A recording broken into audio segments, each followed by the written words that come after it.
Vamos ler um texto sobre línguas, para a gente já iniciar, lá em 1 Coríntios 14.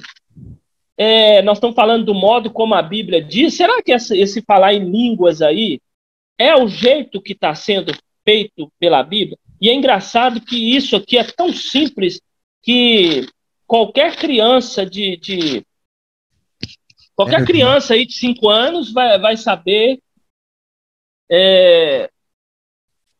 o que é certo e o que é errado, sabe? Sobre isso. Sim. A primeira coisa que eu queria ler aqui é a partir do 27. É isso mesmo, 27, 28, e eu quero ler o 32 também. Vamos lá, diz assim, você quer ler? Leia aí, Felipe. 27 e 28. Tá. 14, 27 e 28. No caso de alguém falar em outra língua, que não sejam mais que 2, ou quando muito, 3, e isto sucessivamente, e haja quem interprete. Mas, não havendo intérprete, fique calado na igreja, falando consigo mesmo e com Deus. Tratando-se de profetas, falem apenas 2 ou 3. Não, só esse aí. Só o 28. Lê o 32 agora, por favor. Os espíritos dos profetas estão sujeitos aos próprios profetas. É isso aí. Então, assim, voltando lá no texto inicial, lá, né? Quem crê em mim, como diz as Escrituras, rios de águas vivas fluirão do seu ventre.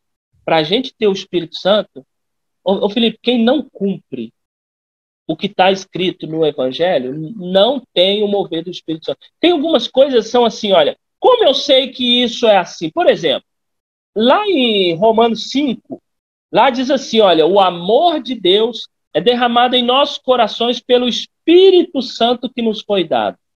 Como eu sei que uma pessoa ela tem o Espírito Santo?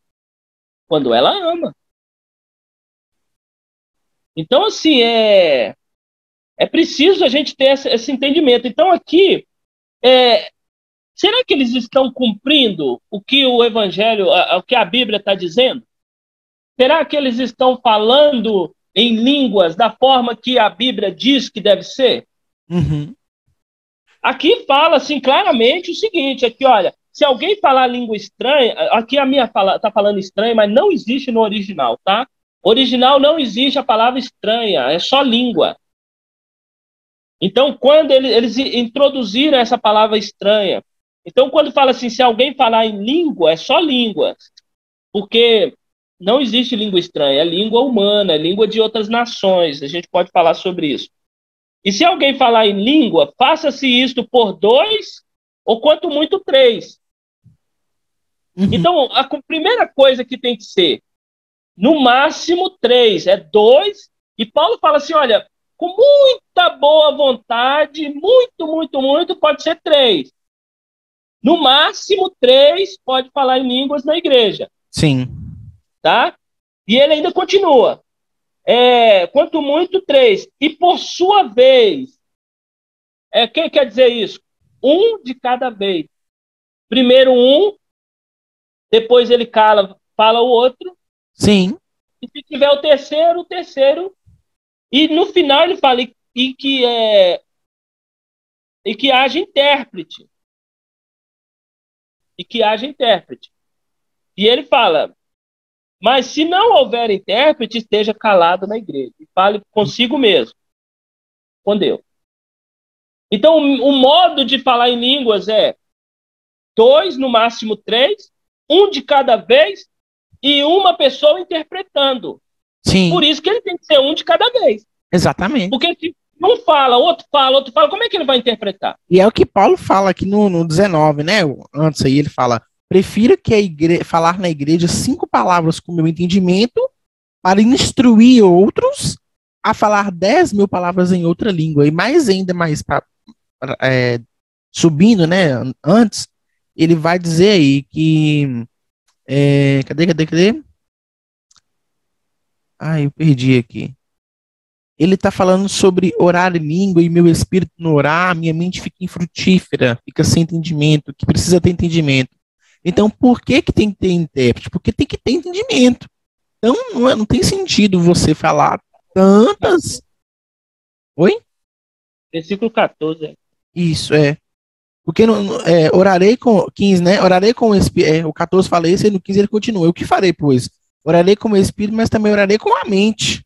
Cantarei com o Espírito, mas também com a mente. Então a mente ela tem que entender, ela tem que captar a mensagem, né?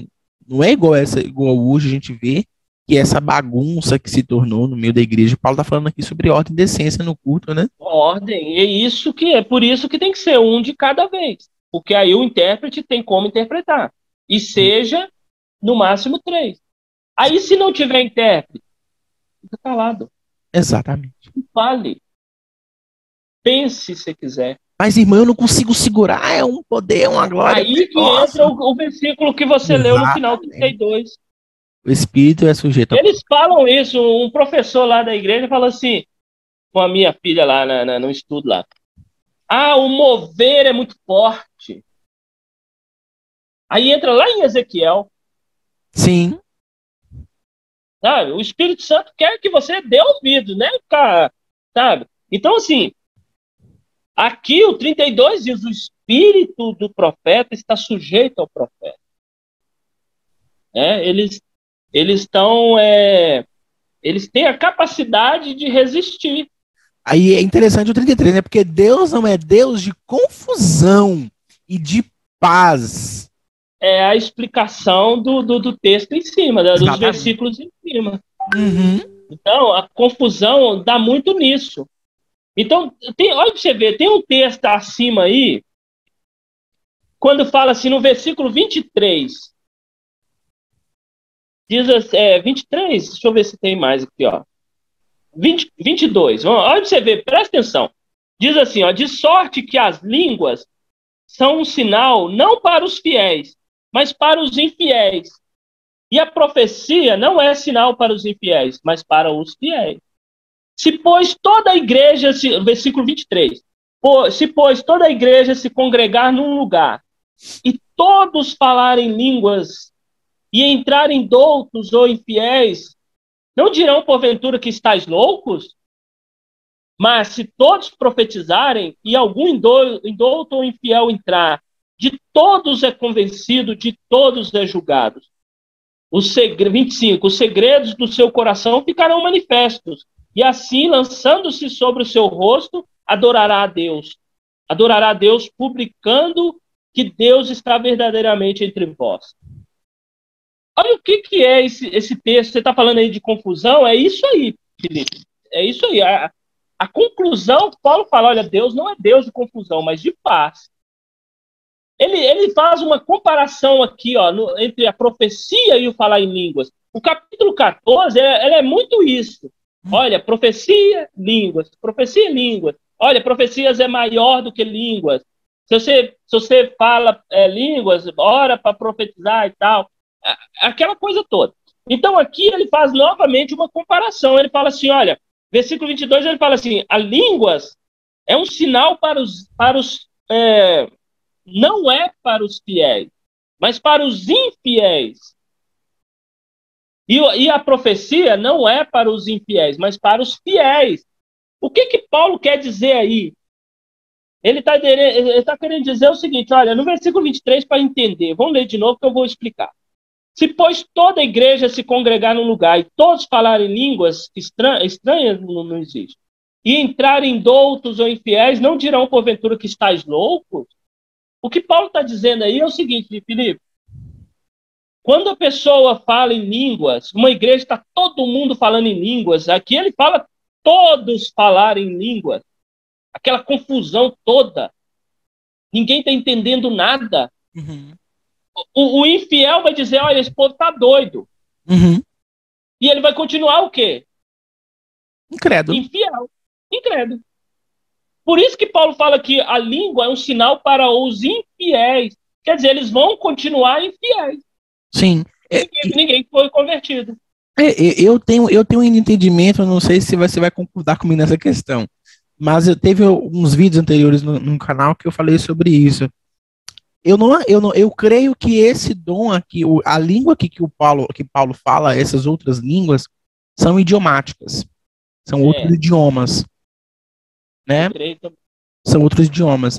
Então, quando você coloca a questão do idioma, você compreende melhor o contexto do texto. Porque a Bíblia não fala, o texto não está falando língua estranhas, né? Ou quando cita, tem algumas traduções, fala estrangeiras, se refere a idiomas. O apóstolo, o apóstolo Paulo está falando aqui. E tanto é que ele fala, eu falo mais língua do que vocês. Paulo era um cara muito estudado, inteligente. Claro que ele falava mais línguas do que o outro povo. É claro que Paulo falava hebraico, o grego, né? A língua de Roma ali. Então, ele era um cara inteligente, é um cara estudado, né? Então ele falava assim outros idiomas mais. Então eu entendo essa questão de que era idiomas. E o que nós vemos hoje nas igrejas neopentecostais nem tanto, mas nas pentecostais, né? Essa questão de desgovernada, de que eu falo sem medo de estar blasfemando contra Deus, né? Os labassuricantas, os labachúrias, e por aí vai. Então, é uma mistura. E se você for analisar o fonema, esses fonemas ditos, geralmente são fonemas repetidos, iguais. Se você pega lives dessas denominações e ouvem esses fonemas, são fonemas iguais. Inclusive tem um canal no YouTube, o nome é um pouco estranho, eu não vou citar para que a gente não tenha problemas aqui com as diretrizes, mas é um canal onde um cara ele se intitula pastor e ele ensina como falar em línguas estranhas. Ele fala dos mistérios. É um comediante que ele fica tirando sarro das coisas, né? Eu nem gosto muito, porque às vezes ele fala muito palavrão. Sim. O interessante é que eu sei que ele tá fazendo isso de brincadeira, não é uma coisa que ele tá fazendo, tipo, seriamente. Ele está seriamente, ele tá fazendo uma zombaria, uma chacota ali com a situação. Uma chacota. Mas agora, eles deram arma para ele fazer, né? Esse é que é o problema. Sim, e quem tá mais errado, esse rapaz ou quem deu arma para ele fazer essas chacotas? Com certeza, quem deu as armas, os dois têm culpa, tem parcela de culpa, mas é claro que a balança vai pesar mais para quem deu a brecha, deu a corda, né? E o interessante é que eu fico vendo os comentários, e os comentários, teve um comentário lá que eu vi lá, de uma pessoa falando que ele ficava muito triste, que ele não conseguia falar línguas na igreja dele, e que as pessoas pressionavam muito ele em falar.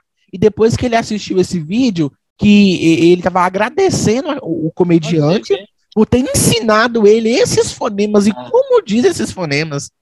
E tem pessoas que levam isso a sério, não entendem que é uma ironia, que é uma chacota. Estão pegando isso, estão repetindo esses fonemas nas suas igrejas. E o cara quer... Pois é, nossa, o cara sendo instruído por Satanás. É por isso que quando Jesus chegava numa cidade, igual Gadara e tudo, Satanás se prostrava diante de Cristo e falava assim, olha, Jesus, filho do Altíssimo, começava a exaltar Jesus. Sim. E Jesus mandava ele calar. Por quê? Porque Jesus não queria que as pessoas conhecessem Jesus através de Satanás. Exatamente, uma boca suja, né? O que Satanás estava falando a respeito de Jesus era verdadeiro. Uhum. Ele era filho do Altíssimo, ele é o Senhor. Uhum. Satanás falou, olha, que tenho eu contigo, Jesus, filho do Deus Altíssimo. E Jesus falou, cala a boca.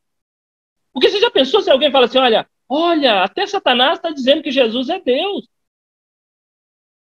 Mas ele não queria que as pessoas crescem nele através de um ímpio, através de Satanás. Sim. E olha para você ver, é uma situação constrangedora.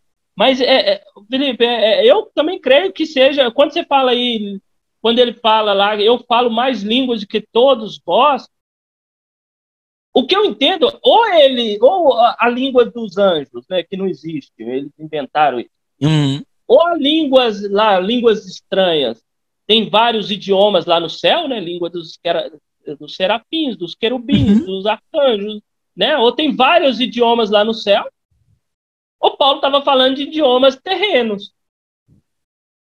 Quando ele diz, eu falo mais línguas do que vós todos, né? Mas como pode? Se for línguas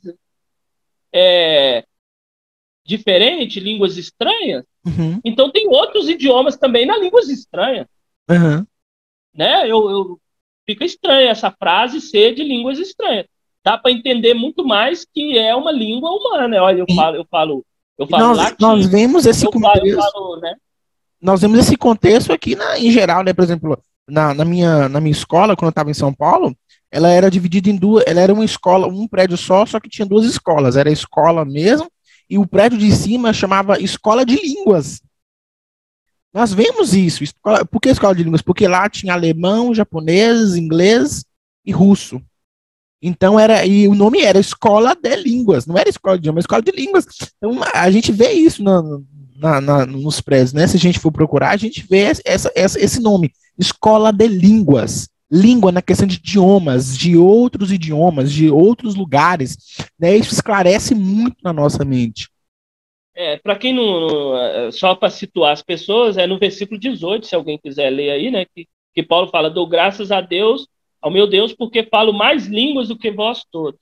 Uhum. Então ele fala: olha, eu tenho mais, né?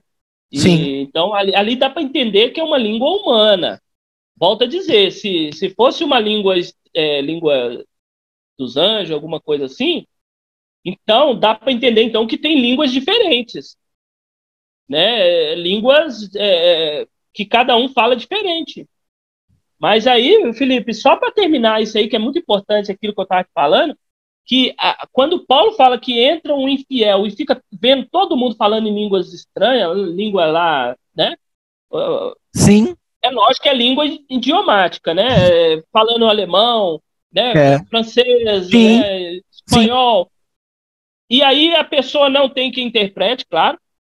Ele vai sair o quê? Vazio. Aí, por isso que Paulo fala que línguas, o dom de línguas é um dom para infiel, para deixar a pessoa infiel. Agora, a profecia é para os fiéis, porque ele explica. Porque quando entra um indouto, um ignorante, sim, o profeta vai abrir o coração da pessoa, vai dizer aquilo que ela é e o que ela vive.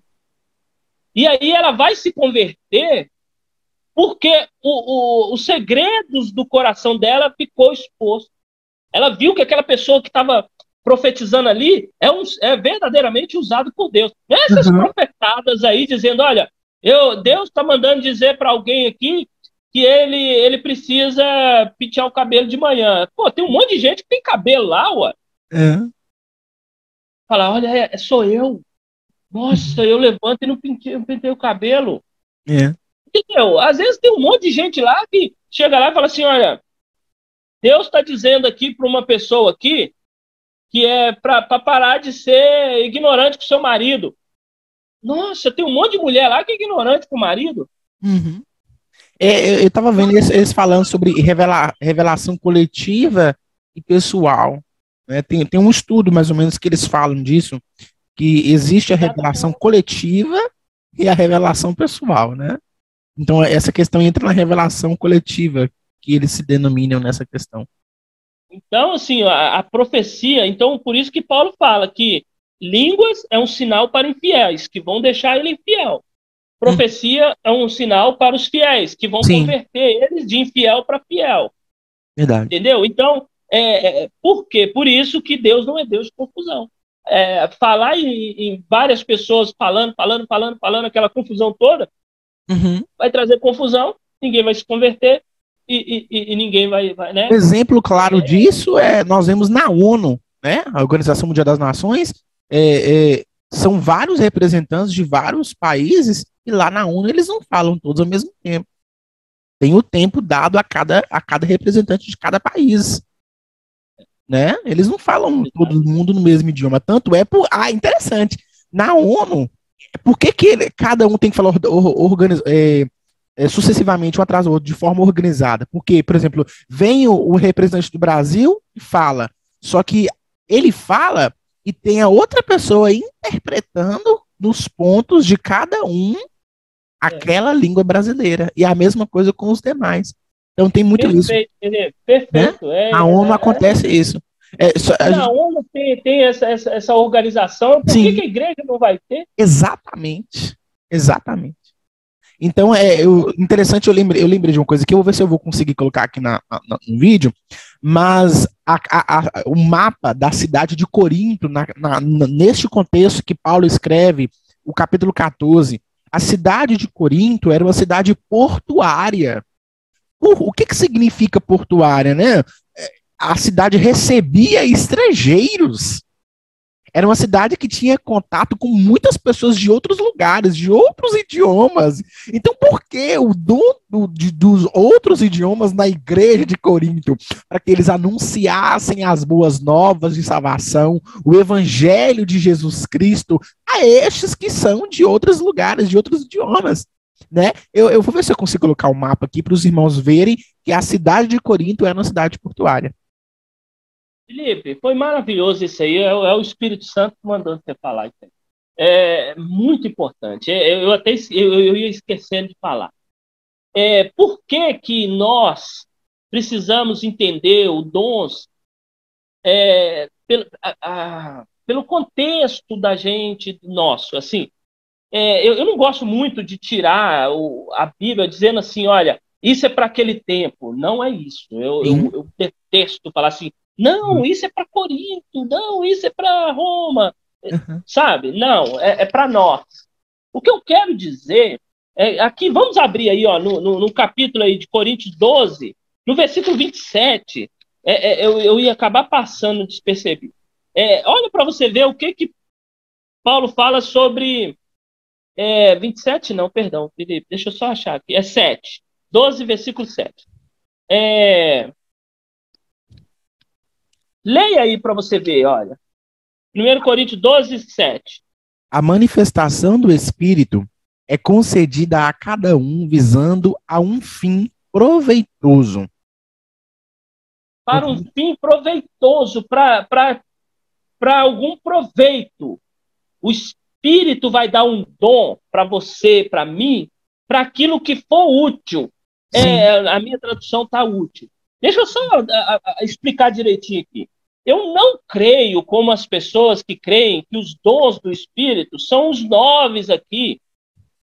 Fala assim, os dons do Espírito são esses, é dom de curar, dom de aquilo, dom daquilo. Eu não creio assim. Eu creio que os dons, esses dons que Paulo coloca, eles são assim, nominativos. Ele coloca ali, mas não é uma caixinha fechada. Sim. São só uns exemplos de alguns dons. Eu creio que os dons são muito mais do que esse. A pessoa pode ter um dom que não está aqui. Eu não quero pensar agora e jogar no ar qualquer coisa aqui e depois ficar como aquilo, nossa, que estranho isso ser dom. Uhum. Mas assim, porque aqui são no capítulo 12 aqui de Coríntios, são certos dons que Paulo coloca aqui. Mas lá em Romanos 12, você vai ver diferença. Você vai ver dons que são diferentes. Não são os mesmos. Tem alguns que são parecidos, mas não são todos parecidos. Tá? Depois vocês em casa, olha aí no Romanos 12, você vai ver que tem alguns que se repetem, mas tem outros que não. Então, primeira coisa, não acredito que os dons estejam fechados, seja um bloco fechado, são esses aqui, pronto. Eu acredito que outros podem ter outros dons. Por que isso que eu penso? Porque, às vezes, a igreja vai ter utilidade de certos dons naquele momento, naquele lugar. Por exemplo, uma igreja lá os missionários, eles precisam muito mais do dom de língua do que nós aqui no Brasil. Uhum. No meu bairro, no seu bairro. Sim. Então, por isso que fala assim, o dom é dado para aquilo que é útil. Para que alguém precisa ficar falando alemão na minha igreja? Então. Eu creio que é língua humana, língua de nações. Agora, lá na África, o cara, vamos dizer aí, as pessoas lá, o missionário, né? Uhum. Eles precisam realmente de ter esse dom de línguas, de aprender fácil línguas, para poder, né? Para poder fazer o trabalho. Sim. Na China, né? Aprender o mandarim. Então, assim, por que nós vamos precisar hoje dos dons de línguas? Na nossa igreja, no nosso contexto atual, no nosso contexto de hoje. Exatamente. Então, a gente tem que... Porque dom de curar vai ser necessário muito mais em um lugar do que em outro. Sim. Ou em uma ocasião. Às vezes a pessoa está num lugar... Assim, você quer falar alguma coisa? O que acontece? Naquela época, a época aqui de Corinto, Paulo escreve no capítulo 14, nós precisamos entender que eram pessoas que não eram estudadas, pescadores, donas de casa, pessoas de conhecimento raso. Não eram doutores da lei. A igreja de Corinto não era pessoas magnatas, super inteligentes e estudadas. Eles não sabiam, não tinham condição de aprender outros idiomas em tempo recorde para pregar o evangelho. Hoje nós temos a ferramenta da internet. Hoje você põe no YouTube lá mandarim, coreano, inglês. Inglês é o que mais tem no YouTube, professor ensinando você a falar inglês. Rapidinho você aprende a falar inglês. Eu estava vendo reportagem esses dias de um rapaz que ele passou em Harvard e a prova dele era a prova oral em inglês e ele não fez curso nenhum. Ele vídeo no YouTube e ele falou inglês com uma pessoa do lado dos Estados Unidos e ele passou na prova oral em Harvard, daqui do Brasil, morava em Goiânia, morava em Goiânia, agora ele está lá nos Estados Unidos. E o cara aprendeu inglês com uma fluência topíssima no YouTube. Então eu não vejo essa necessidade, sim, claro. Tem aquele caso que eu já até comentei com vocês, da missionária, né? Que os irmãos batistas gostam muito de contar essa história da irmã que foi para a Espanha, chegou na Espanha, não sabia nada de espanhol, e num culto o pastor deu a palavra para ela, trazer uma saudação à igreja, ela temerosa, porque não sabia nada de espanhol, sabia o básico, né, cumprimentar, como é que fala, mas não sabia como falar, ler a Bíblia em espanhol, por exemplo, para expor a mensagem dela, mas ela atendeu prontamente ao convite e falou, eu vou confiar na graça de Jesus, e foi, e falou, e ela falou, e quando ela se deparou, a igreja estava em prantos, a igreja estava extasiada com a presença de Deus, e ela ficou sem saber o porquê. E aí a amiga dela a irmã estava acompanhando, ela falou assim, que ela falou e todo mundo entendeu em espanhol. Mas ela falou assim, mas eu não falei espanhol, eu falei português, mas as pessoas entenderam em espanhol. Exatamente, é isso que eu penso também. Um missionário que está numa região onde, né, já ouvi histórias sobre isso, não sei se é verdade, né, que sim, o missionário estava cheio de Bíblia no carro e aquela coisa toda e aprendeu a falar essas histórias aí de missionário. Sim. Mas, assim, é necessário, para esses lugares são necessários. Uhum. Até mesmo aprender mesmo o idioma, às vezes não de uma forma extraordinária, mas tem mais inclinação, mais facilidade para aquilo, sabe? Sim. Então, assim, essas coisas a gente precisa ter esse entendimento, porque senão nós vamos ficar assim, sabe? Pega o que é mais fácil, né? A gente fica vendo aí, as pessoas estão usando os dons, entre aspas, dentro da igreja, aquilo que é mais fácil. É mais fácil eu decorar o decanta labassura e andarabás do que eu chegar e falar, eu sou profeta. Sim. A Bíblia diz, se o profeta disser e não se cumprir, é falso profeta. Exatamente. Então, assim, a pessoa não vai mexer com isso, vai brincar com isso? Não vai. Não vai. A não ser as profetadas, né? Sim. Olha, Deus está me dizendo que você vai me dar R$100 hoje. Aí o cara, olha, é comigo, eu tenho R$100 no meu bolso. Aí, toma aqui, ó, é comigo. Lógico que eu estou sendo irônico, não pode ser dessa forma, né? Claro. Mas se bem